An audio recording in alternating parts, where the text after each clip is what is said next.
The world is a global village. And that's because information travels beyond boundaries. And on This Morning on ITV, we guarantee unbiased analysis on topical issues that will educate you, entertain you. So join us. Join us. Join us. Join us. Join us. Join us. Every Sunday to Thursday, 7 a.m. to 10 a.m. on your ultimate news and current affairs program on television. This morning on ITV TMI. Join us. All right, thank you so much. The program Stay Much here on independent television. I told you that we're going to be looking at issues surrounding the xenophobic attack in South Africa. And the most recent of it all is that we started having Nigerians returning back home. Very good to know. And as we speak today, we are expecting another 320 Nigerians that have showed, willingness to return back home. And good enough to know that some of the reports that we have is that the first 187 that came, they were profiled. And of course, it's good to know that those profiled are reported not to be criminals in any way. As against the backdrop, or as against the report that some people nursed that these guys were just criminals in South Africa, and that was the reason why the South Africans probably went against them. Well, all that happened and all that, and the most recent of it all also is that we saw the apology that was tendered by the South African President Cyril Ramaphosa only yesterday. Well, let's quickly watch the report and we'll be right back.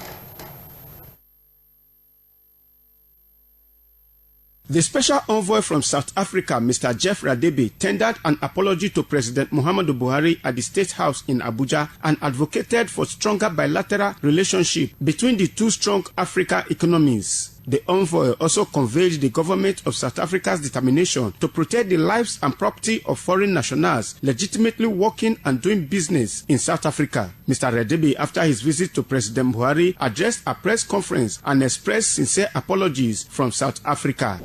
To convey our President Ramaphosa's sincerest apologies about the incidents that have recently transpired in South Africa. Those incidents do not represent what we stand for as a constitutional democracy in South Africa, and the President has apologized for these incidents, and he has also instructed law enforcement agencies to leave no stone unturned, that all those involved must be brought to book so that the rule of law must prevail. Ikmomosa Ugiagbe reporting. All right, thank you so much. That's the apology there, tendered by the South African President Cyril Ramaphosa, and apologizing for all that has happened, most especially to Nigerians, Nigerians attacked in South Africa. Well, I took the apology, and I just pray that it will not happen again. Anyway, now that we have our fellow brothers and sisters, returning home now, we must begin to look at possible ways by which they can be reintegrated into our lifestyle, into being Nigerians one more time. And that's what we're going to be looking at here today. Well, we're so privileged to have Dr. Mrs. Stella Omonigo, lecturer with the University of Benin, here in Benin State. Madam, you're welcome to this morning on ITV. Thank you very much. Good morning, viewers at home. Yes, and also we have Dr. Logat Sado. Sir, you're welcome to this program this morning on ITV. Thank you very much. Yeah, Good morning, people. All right. So let's get to business, and let's start from the apology in the first place. Now, we're not trying to talk down on the apology, but do we really think that this apology is really sincere? Because people are beginning to look at it differently. Some say that, it's as a result of the reaction that he got in Zimbabwe, whereby he was booed at Mugabe's burial, and also because of the sanctions that South Africa has started facing and all that. Yes. So can we then still say that this apology is from his sincere heart? I'll start with you, Dr. Mrs. Okay, I'm not in the position to judge whether the apology was sincere or not. But there are some fundamental things we need to look at in that apology. Why did it take him such a long time to come and apologize to Nigeria? Of course, it's about 2 weeks that this xenophobic attack started. How come he came 2 weeks after the attack when our people have been displaced and our people have been killed. That's one. And two, when he came to apologize to the president, did he apologize to the families of the deceased? And did he apologize? Did he tell us anything that they are going to do, as a kind of compensation to the families of the deceased?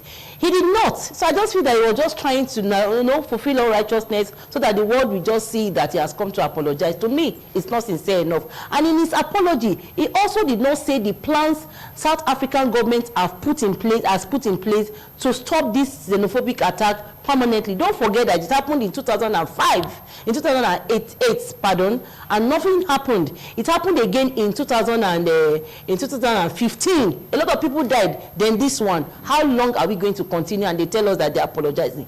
To me, they should keep the apologies to themselves, and let's see how we can help our brothers and sisters back home. Okay. Now, look at Sado. Some say that the apology is in phases. Perhaps this is the first phase of the apology. And talking about programs or ways that the South African authority can really see how they can ameliorate some of the effects of the attacks on our citizens. Now, don't you think that all these would have probably compounded the issues? Well, in a way, it would suggest that the government, the people and government of South Africa really didn't mean well for Nigeria and Nigerians. The truth be told here, the South African government has not demonstrated enough, if you like, comradeship towards Nigerians and, of course, the victims of this xenophobic attack. Yes, apology can come in phases, but I think that to have taken this number of days and weeks before an apology was tendered, I thought that they would have reviewed the apology very well. But it's better than none. Well, it's as for the Nigerian government, it may appear as if that apology is suiting their nerves. But those who are bereaved, the apology means nothing to them. You know that in Nigeria and in Africa, when people die like this, for the government, it's statistics. But for the family, it's not statistics. A breadwinner has died. So you know the importance of abroad when it has to do with Nigerians. People sell their houses and cars to send their people abroad with the expectation that remittances will be returned back to them. These people that you are bringing back is like a failed business. As good as it sounds, these people are going to be counting their losses. So you can't just come and then ask the press to gather before you and make a watery and worthless apology, and you think that the people will clap for you. Yeah, but let us not talk down on you asked the question. I'm just expressing myself. You see, yes, to err is human, to forgive is divine. Yeah. But when it has to do with corporate request for forgiveness, when it has to do with organizational demand for forgiveness, then of course more is expected. Otherwise, like she noted, this is likely to repeat itself. And in the nearest future, if it is not nipped on the bud. So there is need for the South African government to go back. If we just tell them now that we have accepted the apology, they will think that they have settled Nigerians. No, let's make them understand that, look, we appreciate that you thought about us. We appreciate that you sent your people down to come and talk to us. But now that you have apologized to us, we think that your apology will be more sincere. One, if you put the necessary infrastructures on ground to empower your people, because their people are jobless, their people don't have the economic wherewithal. That's why they feel that they are threatened and challenged by the presence of foreigners. Two, provide security. We saw videos of the South African police officers, law enforcement agents participating in this xenophobic attack, and yet no inquiry has been set up. To the best of my knowledge, nobody has been found guilty, none has been arrested or even detained. So I think that the South African government, they should treat us well. They shouldn't make us look like we are not sensible or we can't reason. Yeah. They should put mechanisms on ground to prove to us that this apology is sincere. It's sincere. Well, still on the apology, Dr. Mrs. Omonigo, the same apology was tendered to Zimbabwe, and the same way he tendered the apology to us. So for us to say that he should go the extra mile, don't you think one is almost tempted to say that perhaps we are asking for too much? You see, we should not compare ourselves with any other country. We are unique in our own way. The way they attacked us, that's the way they also attacked us. And that is also the way Zimbabweans are also taking it, because even after the apology, I'm sure you are aware that 2 or 3 days ago, some of their vehicles were hijacked by the South Africans, you know, saying that the things inside belong to them and all those in South Africa? Yes, in South Africa. Yes, were attacked. So you can see the ingenuity and the insincerity of the government. They know that there is a problem. Before you go and tender any apology, first of all, look into it and see how you can solve these problems and forestall future, you know, reoccurrence. Now, if you cannot, why waste our time and why deceive the world? Why deceive the universe that you are trying to tender an apology?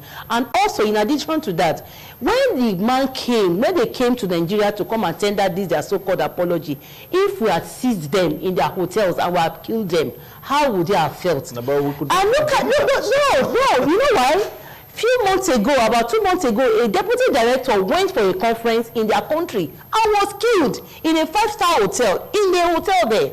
In 2015, we went for a conference, an international conference in South Africa, and from the airport, we were robbed. All participants were robbed. So these things have been occurring for a long time. It's just that when it comes to this xenophobic attack, it now become so open. They've been killing foreigners gradually, you know, for a long time. What is the government doing to nip this thing on the bud instead of coming to just come and tender a piece of paper to these countries and say that they are sorry? They are sorry will not bring back the lives of those ones that are lost. And what are they going to do about their people? The people's hostility against foreigners is there. They are so hostile, they are so unfriendly to foreigners. Yeah, but I think the apology, it's abating now. I think they should talk to their people first. Like Dr. Sado said just now, the policemen that helped, that also, you know, took part in this molestation and everything, what did they do about these law enforcement agencies who were supposed to be calming their people down, but who were now joining the people to kill the foreigners? Let us see the sincerity of the apology by their actions.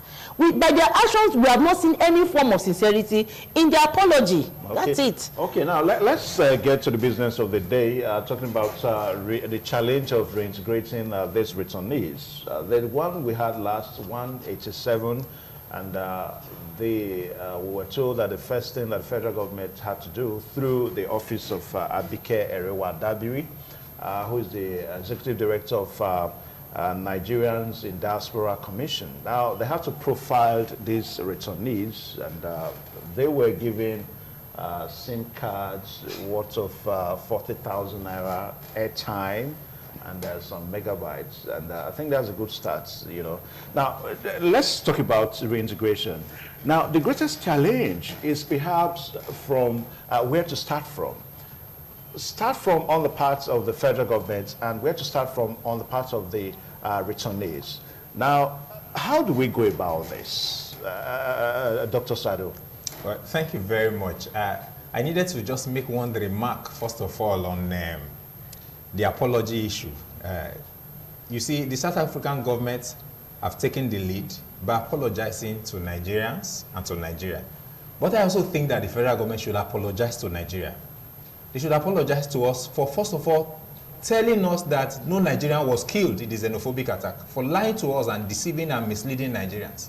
You see, both the minister... But we also have to be careful, because some of the videos we saw... No, we are talking about... Some of the pictures we saw, we are told that they were photoshopped. Just a moment, a moment. You see, the South African government will not come to Nigeria and apologize to Nigeria for South Africans killing Nigerians. And Nigeria is saying, or Nigerians said, no Nigerian was killed. Why are they coming to apologize? Let's leave that. Because, you see, we should stop playing politics with lives. You see, whether Nigerians at home or Nigerians in diaspora, every life is sacred. And our government must be seen to be protecting the welfare of Nigerians, irrespective of their political divides or ethnic inclinations. That is very fundamental. Now, back to the question you raised on the issue of integration.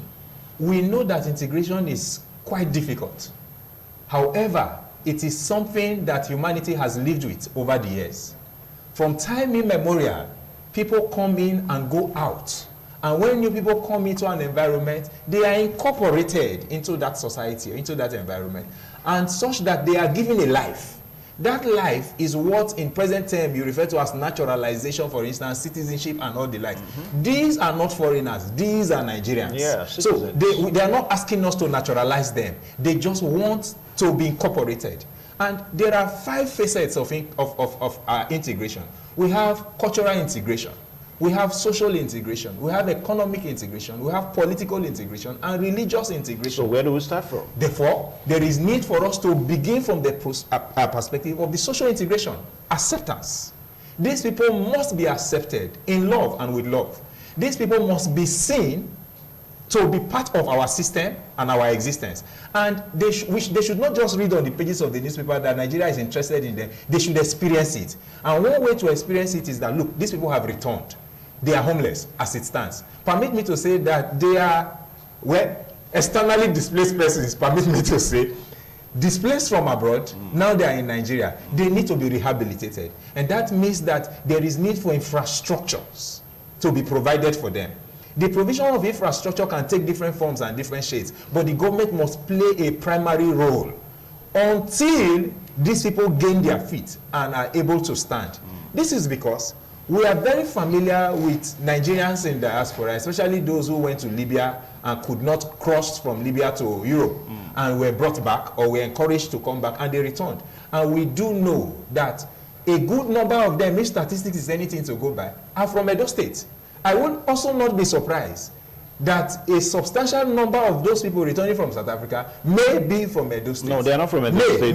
They are from Ogun State. It's okay. We understand that the Southwest has the highest number, followed by Abia State. Good. Now, that is the first batch. That's the first batch. Yeah, we are expecting more. This, yeah. But the point I'm making is that the government must provide infrastructure for them. That means that there should be housing. They can't be homeless and you are giving them SIM cards. But these guys, they have families back here. I made a remark a while ago that some people in the bid to traveling abroad sell their houses. They sell their businesses just to get money for visa and tickets. Now, you know that they left South Africa in a hurry.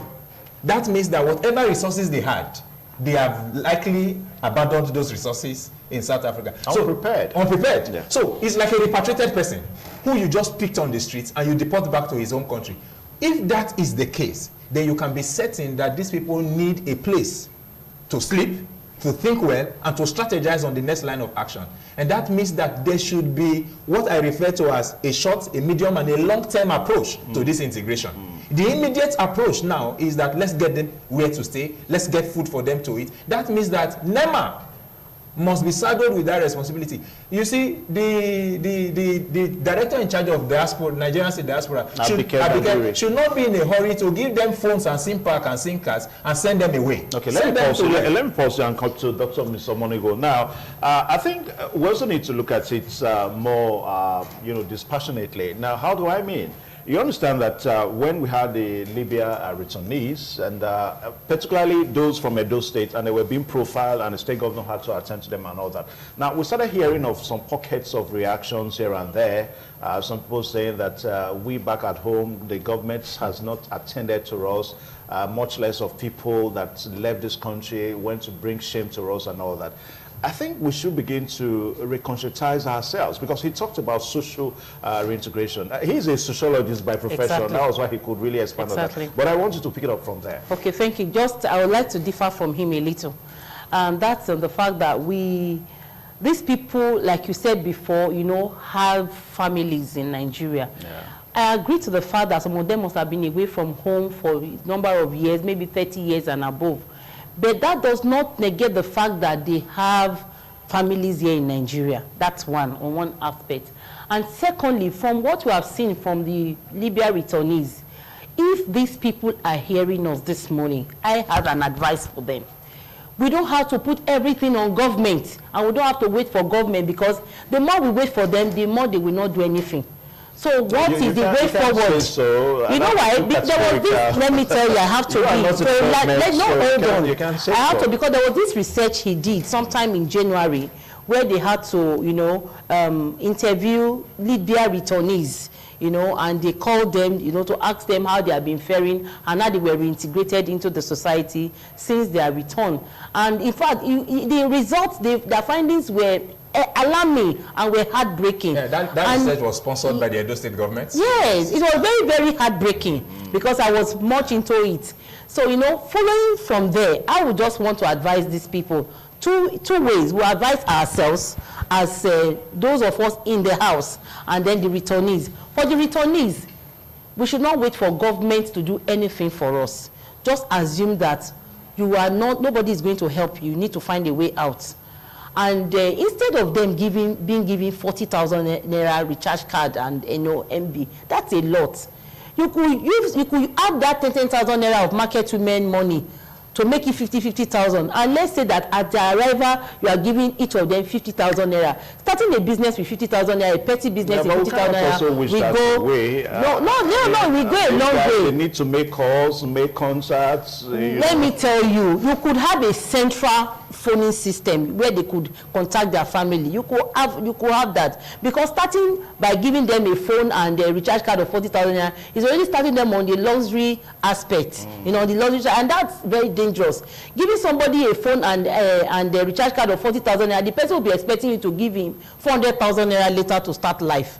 But if you had added 10,000 naira to it to make it 50,000 naira, and at arrival you give each of them 50,000 naira, and help them to contact their families and find their way, it would have been better. Instead of keeping them in a camp there in Lagos or in Abuja, and you tell them that they are in rehabilitation camp and they are where you are spending money to feed them, to house them, they are expecting everything, and by the day you don't do it, Nigerians will start shouting that they have been abandoned. So why don't you just release them once and for all? That is one. On the second aspect, for those of us back at home, we should not wait for government to do anything for these returnees. If you have any relation among them, see how you can help that relation to find his or her own feet. Because if we don't, these people will be the ones to come and terrorize us later in the night. We're just having an analogy. Somebody comes to you to say, please, madam, can you give me some money? Let me use it to start my business. And you start saying, I don't have money. I've been suffering since. You have been in South Africa. You have been enjoying. If you don't help that person, in the night, that person will come back forcefully and collect that thing from you. So why don't you just help? Let us be one another's keeper.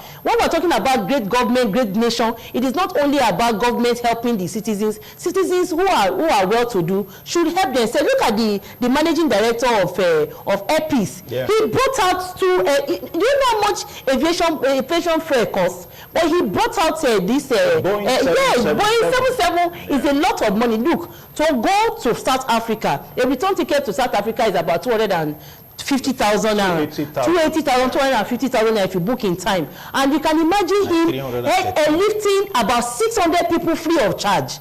That is his own contribution towards these people. He's not the only rich person in Nigeria. He's not the only well-to-do person in Nigeria. He's not the only business enterprise person in Nigeria. Others should come along. Where are the Dangotes? Where are the $10? They should come out as well and contribute their little quota to these returnees. Okay. Instead of making them to be nuisance in our society later. All right, Dr. Asado, let's go back to Abike Dabiri one more time. When she received the first batch that came, profiling them, there was something that she said that people are not too comfortable with. At a point, she said that the state governors will have to pick them from there.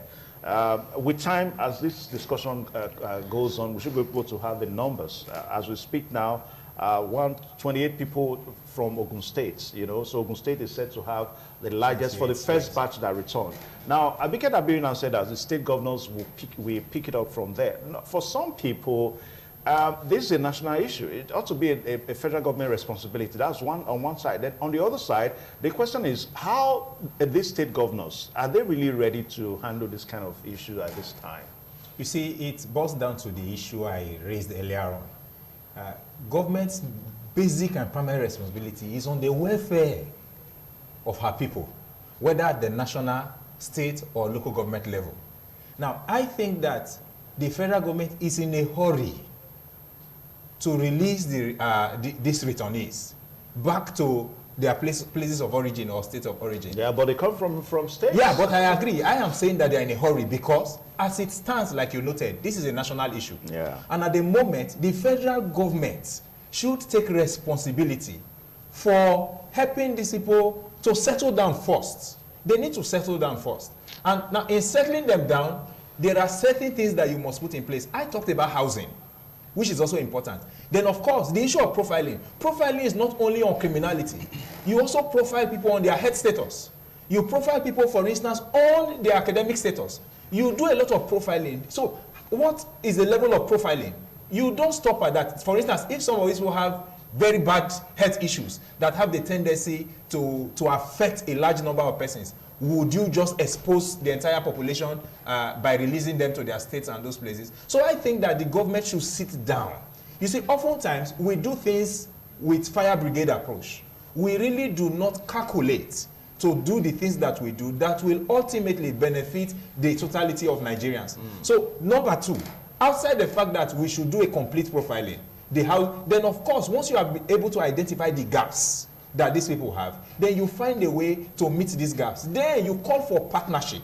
You shouldn't be in a hurry to say, go back to Ogun State. Now that you have 28 people from Ogun State, invite the state governor.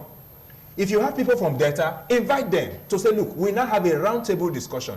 This is the challenge that we have. It was not in our budget. We didn't plan for it. But this is a reality. How do we deal with this reality? Now, I think that when all of them put their heads together, they will be able to, champion a cause on how to solve this problem. In addition, of course, we know that in Africa, we are communal in nature. So there is no way their family members will abandon them. We take that for granted, that family members will see to their need and provide for them. But you see, we know how severe and how tough austerity is today in Nigeria. If those family members are barely surviving, how do you think they will be able to extend the hand of fellowship to those who have just returned? Especially if the returnees were those supporting them. Because you must understand that some of those of us who live here, we are surviving on the basis of the remittances that come from our people who are overseas. Okay. So if you have such persons in such category, how do you expect such family members to be able to extend a hand to that particular person? Now, Dr. Monigo, I also wanted to, because I saw you itching to say something. Yeah.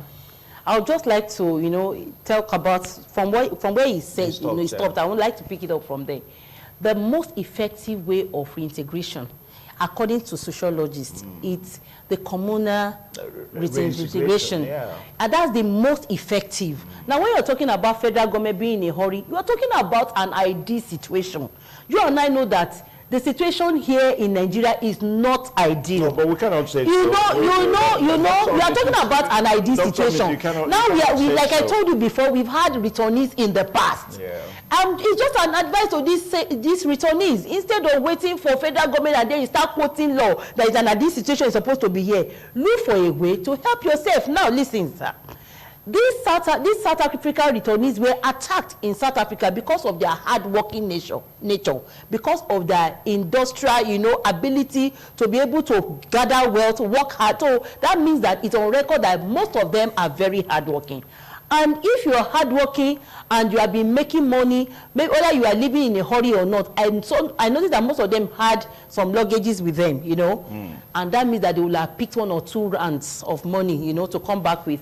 Don't wait for federal government to be attacked by robbers in that rehabilitation center. Family members should reintegrate them. I don't blame Arewa for saying that they should, state government should come and take them. Or from state government, you go to local government as well. It's everybody's problem. It is not only the federal government. Like I say, if we leave it at the central level, nothing will happen. If we leave it at the federal government level, after some time, these people will be abandoned, just as we have abandoned IDP camps. For that not to happen to them, hand them over to state government. State government will now further hand them over to local government, and families, communities, churches, we start reintegrating these people. That is how it works. Okay. When you were talking about it, you were talking about the cultural aspect, the social aspect, and everything, religious aspect. Everybody must come together. The 4 parts must come together to reintegrate these people. Let us not just leave it at the federal government, because nothing will happen. Okay. Now, we must also look at the possibilities of these returnees really reintegrating themselves, because it takes 2 to tango. I mean, the government may be willing to reintegrate you, the society may be willing to accept you, but you as an individual, are you willing to take yourself back to the society? You are a sociologist, Dr. Sado. Yeah, you see, since this discussion began, there's been this, confusion of concepts between reintegration and rehabilitation. But in this case now, yes, let's leave it at, yes. let's leave it at reintegration. Okay, well, when we say rehabilitation, that would be too... That was something else entirely. That would be derogatory. So what I'm saying in essence is this. There is no way a grown-up who volunteered that is it. to return back to his home country will not allow himself to be reintegrated. So that question should not arise. We have conflicting reports. Some reports say that some of these returnees were captured in South Africa and they were bundled back. I don't know. No, I don't agree. Let me give you an information on that. Well, you know, especially the social media angle comes up with different conflicting news and information. But to the best of my knowledge, I'm not privy to that information. Okay. So what I know is that people volunteered. And like the government said, they are willing to airlift any Nigerian who is willing to return. And so when people went to the mission house to discuss with the ambassador there, the whole intention was if you are willing to return. And the reason for the delay, like we were told, was that some of their documents had expired. Okay. And there was need for them to get redocumented such that they can be legally evacuated from South Africa back to Nigeria. Okay. So like I was saying, there is no way a grown-up who volunteered himself to be returned home will not allow himself to be reintegrated. I think that it's like saying that people like to be poor in Nigeria. There's no Nigerian who wants to live under the bridge. They will choose to rent a house if they can afford one. So the same thing we are saying, reintegration has to do with empowerment. Once these people are empowered, they will be integrated. I know that some of them are skilled. I know that a good number of them are hardworking and intelligent, and if they bring in such skills and entrepreneurship that they displayed in South Africa back to Nigeria, of course that's the Nigerian spirit. That is the issue. That's the Nigerian spirit. Look at will they? They will. Are you sure? You see, every man wants to survive. Yeah. You see, he that is down needs fear no fall. These people are down already. They are picking up their life again from the scratch, and that's where, like I said, a lot of hands need to be on deck. So I talked about the total reintegration. There is need to send psychologists into those places to get these people out. Some of them may be living in some psychological traumatic conditions now. That's correct. Yes, where they may just retreat and pull back. And when they retreat and pull back, they are not harming anybody, but they just want to live their lives the way they are. They are no longer inspired or motivated because they put in a lot into life and see what life has given to them. So there is need for them to be talked to. There is need for them to be encouraged. So psychologists, pastors, imams, name it. Government should get people involved in their lives to get these people to understand that, look, it's normal to fall, but that you can still rise again. Like the scripture says, a righteous man may fall 7 times, yet he will do what? He will rise again. Once these people are powered up, you can be certain, even with that 40,000 naira recharge card they gave them, some of them can set up call centers and start their life all over again. It may sound funny for a medical doctor or a lecturer in a university to now want to be staying by the roadside to make phone calls. He has to survive. We know that the Nigerian spirit is the spirit of survival. Look, Mr. Evans, whoever has survived in Nigeria can survive anywhere. Needless to say that these people are real Nigerians. They survived in South Africa with threats to their lives. Why would they not survive here in Nigeria? Okay, let's look at the statistics that we have here. Talking about the returnees, the first batch, the 187, we have Ogun State numbering 30 returnees. And of course, Imo State, taking second, 28 returnees. Oyo State, 23. Abia State, 7 returnees. Anambra, 13. Delta State, 15. I thought I saw Edo State. Ebonyi State, 2 returnees for Ebonyi State. Edo State, 13. Edo State, 13 returnees. Ekiti State, 6. Enugu State, 7. Kwara, 7. Kwara, 3. Lagos, 7. Osun State, 6. Ondo State, 6. Kogi State, 1. And of course, Benue State, 1 returnee. Now, Edo State is it's good. We have just about 13. But let's look at how come Ogun State had the highest. Dr. Mrs. There's something about the West. You know, I've noticed even in the United Kingdom and other places in the world, when you go somewhere and it's good for you, there's this tendency of moving your people there.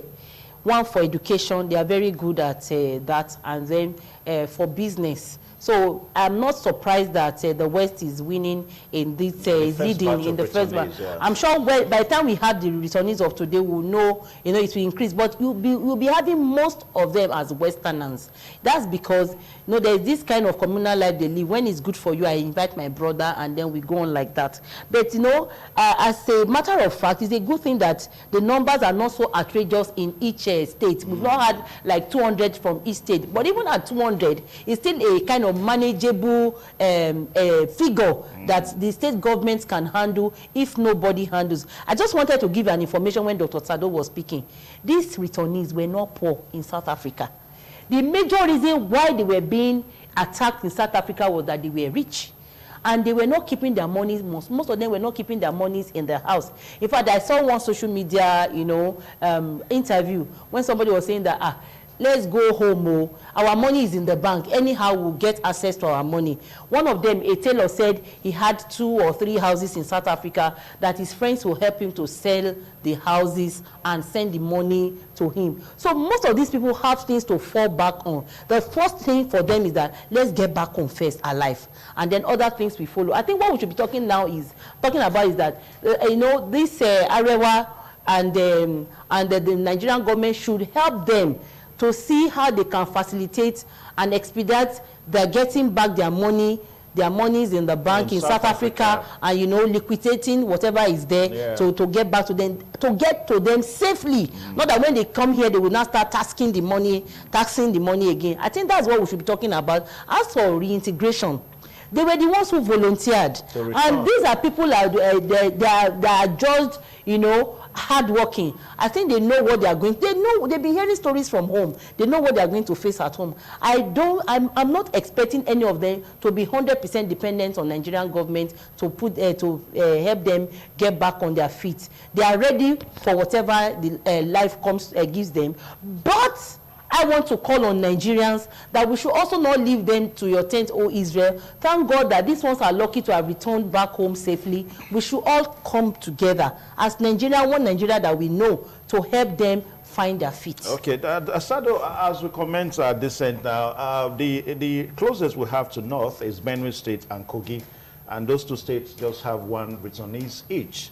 We didn't see any returnee from, say, Maiduguri, Borno State, or maybe Katsina. What do you think is responsible for all that? Well, I mean, we're talking about Nigeria. It's Nigeria we're looking at here, so... Yes, you know that each time we talk about traveling outside of the country, when it has to do with the destination of Nigerians, it is divided by regions.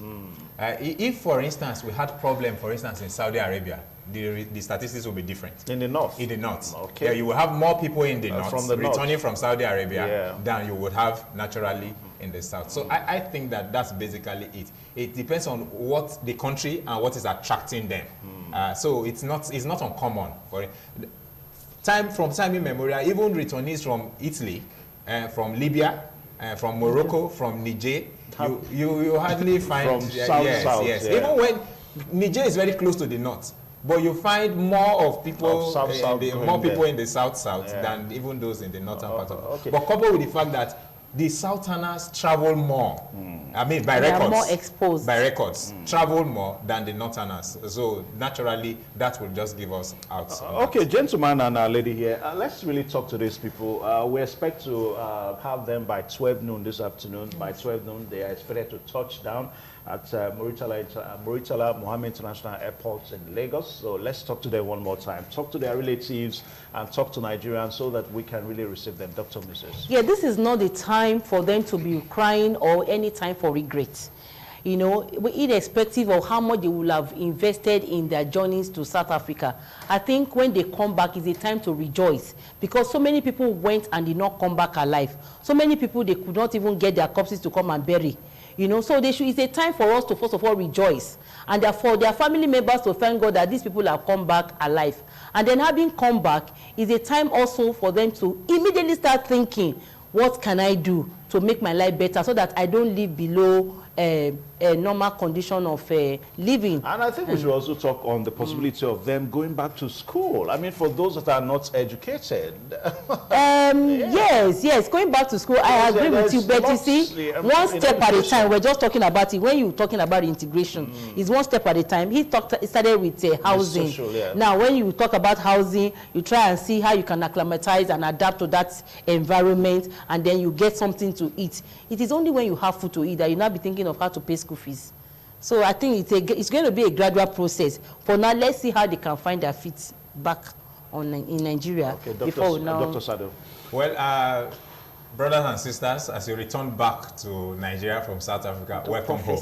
This is home. Yes. And good home. Forget all the things you've been hearing on social media. Nigeria is the best place to be on earth. Okay. So feel free, maximize the opportunities and the potentials. You know that in Nigeria, you plant corn even in the north, it will germinate. You plant it in Bayelsa, it will germinate. So there is apple opportunity everywhere in Nigeria. So I like to say that do well to maximize the opportunities. It reminds me of what Chino Achebe wrote in Things Fall Apart when Okonkwo was ostracized because of the death of that young man during this Ikemefuna. And you know, when he got to his mother's place, they welcomed him with a parcel of land, gave him yam seedlings, and gave him several other things to help him integrate into the system. And so I like to appeal, first of all, to the federal government. But it was the government that gave him. It was not the society is an egalitarian society. No, it was the people who gave him. Being an egalitarian society, not the village leaders. No, being an egalitarian society,